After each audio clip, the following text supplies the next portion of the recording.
Allez, bonjour et bienvenue dans ce nouveau podcast vidéo. On va se dire pourquoi aujourd'hui vous devez absolument vous inquiéter, vous mobiliser, particulièrement maintenant, les risques qui pèsent sur votre épargne en ce moment et les solutions que l'État envisage. Les parades à mettre en place, bien sûr, du côté de votre côté pour vous protéger. Et puis pour les plus engagés d'entre vous, je vous ferai une annonce spéciale à la fin de ce grand moment qu'on va passer ensemble, le rapide mais efficace. Alors quel est le problème en réalité aujourd'hui? Pourquoi j'aborde ça? Pourquoi faut-il particulièrement penser à protéger son épargne en ce moment? Tout simplement parce que je n'apprendrai rien, mais la dette française a pris tout simplement 700 milliards d'euros. Je dis bien 700 milliards d'euros en un an. Voilà, comme ça. Alors, pour info, on était à 1800 milliards d'euros, mais je vais vous ramener ça à chaque individu et vous dire ce que ça représente par individu et comment ça a tout simplement explosé. Je vous montre également quelques supports, là où je suis allé chercher mes sources. On voit bien par exemple dans les échos, Covid, la dette poursuit son envolée, on est d'accord. Gros fossé entre la France et l'Allemagne. Pour faire à peu près simple et expliquer les choses. Chaque année, c'est un peu comme dans un budget d'une famille. La France a des revenus. On appelle ça le PIB. Ce PIB, base 100, voilà, bah, chaque année, on dépense plus que ce que l'on gagne. C'est pas nouveau. Bon. Et là, l'idée, c'est de dire, bah, à chaque fois qu'on dépense plus que ce que l'on gagne, on va cantonner tout ce que l'on doit et on vient le cumuler. Et aujourd'hui, tout ça, ça fait 1800 milliards, ça faisait en 2017 1800 milliards d'euros. Puis on a pris 700 milliards d'euros dans la vue avec bah, toutes ces mesures qui ont été prises ici et là, à la fois entre cet argent qu'on donne quand même à des personnes qui ne travaillent pas, et puis à la fois ces personnes qui ne travaillent pas, qui ne consomment pas, des charges sociales qui ne sont pas payées, de la TVA qui n'est pas payée, tout ça, ça fait 700 milliards, plus des emprunts qui ont été pris en plus. Si on regarde les courbes, hein, c'est intéressant, on va regarder par exemple que fin 2020, on pense que pour 2021, on va dépenser 2% de plus que ce que l'on gagne. Voilà, et ça, c'est cumulé depuis des années. À titre d'exemple, en 2008, c'était un petit peu moins de 70% du PIB. Donc on voit là, on retrouve le cumul. On a quasiment doublé ce que l'on devait entre 2008 et 2020. Pour ceux qui ne se rappellent plus, 2008, c'était la crise des subprimes, hein, cette espèce de crise née aux États-Unis qui est arrivée juste jusqu'en Europe. Là où ça grince un petit peu, c'est dire que là où les Allemands finalement sont à 76% de leur PIB, qui rentre 100, ils ne dépensent que 76, dont eux, quelque part, ils mettent de l'argent de côté. Eh bien, nous, on est beaucoup plus que cela. Et alors, ce qui est intéressant, c'est que le rapporteur du budget nous dit que pour revenir à simplement récupérer les 75 milliards, pour récupérer la situation de fin 2019, il faudrait aller chercher 75 milliards d'euros d'économie en sortie de crise. Alors, je ne sais pas comment ils font leurs calculs, parce que moi, je dis qu'on a pris 700 milliards. Alors, est-ce qu'il se dit, bon, voilà, là, je ne sais pas, ce sont des calculs a priori de financiers. En attendant, ce que je me dis, 75 milliards d'euros pour vous expliquer à quel point ça me paraît difficile de faire ce genre de truc et qu'on est en plein délire. 75 milliards d'euros, pour vous donner un ordre d'idée, c'est tout simplement le budget des prestations sociales en France chaque année. Ça veut dire que s'il faudrait supprimer, par exemple, toutes les allocations familiales, les aides sociales, etc., pourquoi pas? Dans d'autres pays, ils l'ont fait, je crois, au Portugal. Mais voilà, quel courage politique pour faire ce genre de choses. À côté de ça, vous avez également le budget de l'éducation nationale, c'est 52 milliards d'euros. Donc un peu moins que ces 75 milliards. Voilà, pour vous donner des ordres de grandeur, je n'ai pas mis le budget de la défense ou ce genre de choses, mais voilà ce qu'il en est. Alors, ça ne vous parle peut-être pas parce que vous dites 1800 milliards d'euros, 700 milliards, c'est des sommes tellement folles. Je vous invite, on va aller regarder ce que ça donne par habitant et on va les comparer par rapport aux autres habitants de la planète. Source 2017, donc tous les chiffres que j'ai là, vous savez qu'il faudra en rajouter 50%, puisque notre dette a grossi, grosso modo, de 50%. Qu'est-ce que je vous dis comme bêtise? Je vous dis, on était à Heu, oui, c'est ça, oui, pardon, on était à 1800 et on a rajouté 50% par rapport à ça, à peu près 900 000 voilà. On est à 700 milliards oui, donc on a plus que ça, 672. Non, non, non, non, je vous dis une bêtise, plus 200. Donc on est à 800, plus de 860, 800, on atteint les 900 milliards de dollars. C'est du formidable, c'est formidable. Ramené au nombre d'habitants, regardez par exemple le Japon, ça représentait en 2017 la dette par habitant 91 000. Là, on passe en dollars, on a 91 000 dollars. Sachant que là-bas, c'est pareil, hein, ils ont dû confiner, faire un tas de trucs. À mon avis, ils ont bien rajouté 50%. Alors, on va dire, ouais, on est tous logés à la même enseigne. Ouais, ouais, ok, admettons. Mais on va voir surtout l'impact et comment la pression peut se mettre sur nos finances. Vous voyez, la France, on était à 37 000 dollars en 2017. Donc là, clairement, on peut en rajouter la moitié. On est à 60 000 dollars par habitant. C'est-à-dire que même un bébé, un petit bébé, tout mignon, il a déjà une dette de 60 000 euros sur sa tête. Dollars. Allez, avec la parité, ça fait peut-être 10% de moins. Royaume, bon, à peu près pareil, hein, on n'est plus à 2 000 dollars près par individu. L'Allemagne était un petit peu en dessous, bien sûr, 29 000 dollars par habitant. Voilà, c'est assez intéressant. Regardez ça.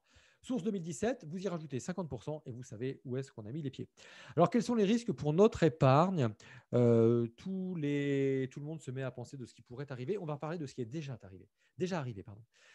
On a pensé à mettre une taxe de 0,5% sur l'assurance vie pour tous ceux qui auraient plus de 30 000 euros. Si vous êtes des riches et que vous avez plus de 30 000 euros, eh ben, vous risquez clairement qu'on vous aille vous piquer des sous. Ça représentait 9 milliards d'euros. Allez, vas-y. Il y a quand même eu un amendement qui a été proposé, donc c'est pour vous dire jusqu'où ça va. Il a été rejeté.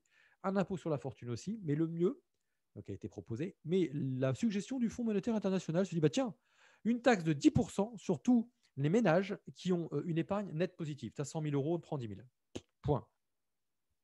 Comme ça réduirait l'endettement des États européens. Intéressant. Personne dit ne l'a fait aujourd'hui. D'autres potions amères ont été quand même appliquées aux épargnants. En Italie, par exemple, ils ont prélevé, alors quand c'était, l'histoire ne le dit pas, ils ont prélevé l'équivalent de 15 milliards d'euros sur les ménages, sur les ménages des pays. Ils ont mis une super taxe de 0,6%. Voilà. À Chypre, en 2013, il en a été question. Je pensais que ça avait été fait d'ailleurs. Ils voulaient prendre presque 7% pour ceux qui avaient plus de 100 000 euros de compte, enfin jusqu'à 100 000 euros, et puis au-dessus, près de 10%. A priori, évidemment, hein, il y a 20 milliards d'euros qui n'ont pas été consommés, notamment par les ménages pendant toutes ces phases de confinement. Donc, l'État aimerait bien reprendre un peu de ses sous. Alors, ils se disent, bah, pour relancer l'économie, c'est simple, hein, il faut qu'ils consomment, qu'ils arrêtent d'épargner, sauf que plus on a peur, plus on épargne. Et puis, pour consommer, encore faut-il qu'il y ait des magasins ouverts, qu'il y ait des perspectives d'avenir, qu'on ait envie, qu'on se sente joyeux. Donc, pour l'instant, il n'y a pas cette idée-là. Attention, les Français pourraient ne plus placer leur argent sur les contrats d'assurance vie ou les PEA. Voilà. C'est un problème pour l'État aussi si on ne place plus notre argent sur les assurances vie, puisque une bonne partie des assurances vie financent les dettes d'État. Donc, bon. Alors, maintenant, c'est intéressant tout ça, mais qu'est-ce qu'on peut faire réellement pour protéger son patrimoine? Eh bien, moi, j'ai pensé, comme d'autres, hein, j'ai pensé à un truc tout simple. L'idée, ça serait de réussir à rematérialiser une bonne partie de son épargne. Alors, comment est-ce qu'on pourrait rematérialiser son épargne? C'est-à-dire que pour éviter de se faire piquer son argent sur des comptes, qu'est-ce qu'on pourrait faire? On ne le laisse pas sur des comptes, on l'enlève. Et puis, par exemple, on va acheter, c'est traditionnel, hein, des métaux précieux. On va acheter de l'or, on va acheter du cuivre, mais en physique, en réel. Et on va le mettre, donc pas chez soi sous son matelas, mais on va le mettre, par exemple, à la banque. D'ailleurs, alors pourquoi l'or peut être une valeur refuge? Moi, je me suis amusé à aller regarder les stats des cours de l'or. Entre septembre 2010, hein, vous voyez, hop, on était à 912 dollars l'once d'or en juillet 2009. Voilà. Et on est arrivé en août 2020, on était à 1963. Ça a baissé un petit peu, ça remonte, mais voilà, globalement, c'est une valeur refuge. Pourquoi? Parce que l'or, on ne peut pas en produire plus qu'il n'y en a. Alors que des billets, des devises, ça, on en fait à l'appel, on en imprime. Et c'est bien là qu'est le problème. Vous avez également les matières premières. Si vous avez cette possibilité-là d'acheter de la matière première, si vous avez de la place dans votre jardin, vous pouvez acheter une tonne de blé, par exemple, voilà, du blé. Si vous avez une tonne, une tonne à eau, vous remplacez, vous mettez du pétrole dedans. Voilà, j'exagère évidemment, mais voilà, l'idée c'est d'aller chercher des matières précieuses, des matières premières. Bien sûr, la pierre. On pourrait aller regarder, les cours les cours de l'immobilier. Oui, ça a augmenté. Donc, la pierre, quoi qu'il arrive, on peut pas aller. Alors, on pourrait vous saisir la pierre, hein, évidemment, mais vous mettre des super taxes, hein, directes, hein, bien sûr. Mais voilà, globalement, c'est quand même une valeur refuge. Vous pouvez penser également aux véhicules de collection. Là aussi, on rematérialise avec des véhicules de collection. Là, je connais un peu le sujet, même sans aller sur des choses de très très chères. Vous pouvez là mettre de l'argent à l'abri. Les montres également. Je ferai un épisode spécial sur les montres très prochainement. Et là, on parlera aussi de comment est-ce qu'on peut mettre l'argent dans ces montres. Et l'argent, et d'ailleurs, ce sont des objets qui peuvent prendre de la valeur.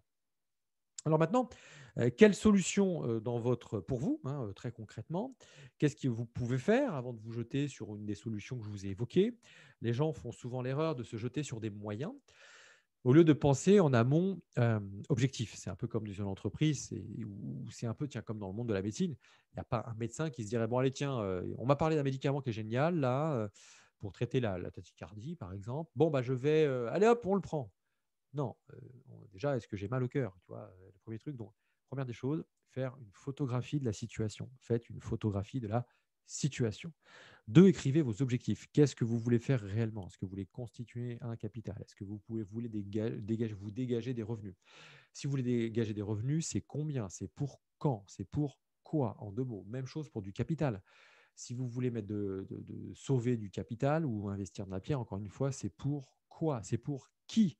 Et c'est pour quand aussi? C'est les questions que vous devez absolument, absolument, absolument vous poser. Puis bien sûr, analyser les différentes solutions à froid. J'insiste bien sur le à froid.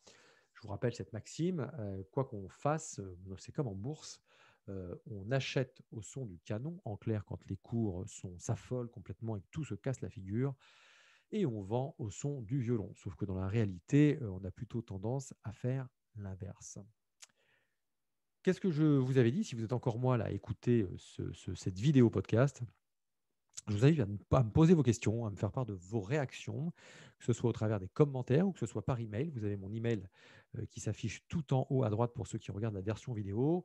Thierry@leader, L-E-A-D-E-R, trait d'union, stratégie avec un y.fr. Vous m'adressez vos questions. Et puis, je vous invite, l'annonce spéciale que je voulais vous faire, bien sûr, c'est que je suis en train de vous préparer un webinaire instructif où on vient sans carte bleue, éventuellement avec son agenda. Ça va être la nouvelle stratégie que tout contribuable français devrait connaître pour protéger son patrimoine en 2021. C'est le jeudi 1er avril, 19 h. L'inscription peut se faire dès maintenant en vous abonnant aux emails privés de Leader Stratégie Monnaie. Je vous mets le lien soit dans la description, soit en commentaire. Je vous montre d'ailleurs ce sur quoi vous allez atterrir. Vous allez atterrir comme ça sur ce qu'on appelle une page de capture. Alors, je ne veux tout simplement pas envoyer le lien dans la nature parce que je ne veux, d'abord, j'aurai un nombre de places limité. Je ne veux avoir que des gens qui sont engagés, avec qui potentiellement également nouer une relation et nouer un contact pour les aider, répondre à leurs questions, voire dans certains cas, les aider à avancer dans leurs objectifs financiers. Voilà, si vous êtes un rebelle, si vous êtes audacieux, si vous êtes proactif, si vous êtes entrepreneur, en clair, si vous êtes rare, je vous invite à investir en vous, à rejoindre cette communauté pour vous aider à construire une vie meilleure, une vie faite de liberté matérielle, où le temps et l'argent sont complètement déconnectés. Voilà, c'était Thierry qui aide les audacieux à construire leur liberté financière. Je vous dis à très bientôt. Surtout, pensez à mettre une note 4 étoiles sur ce podcast, à mettre un pouce si vous regardez sur je ne sais quelle chaîne YouTube, à le partager, le faire vivre. En tout cas, je vous dis à très bientôt.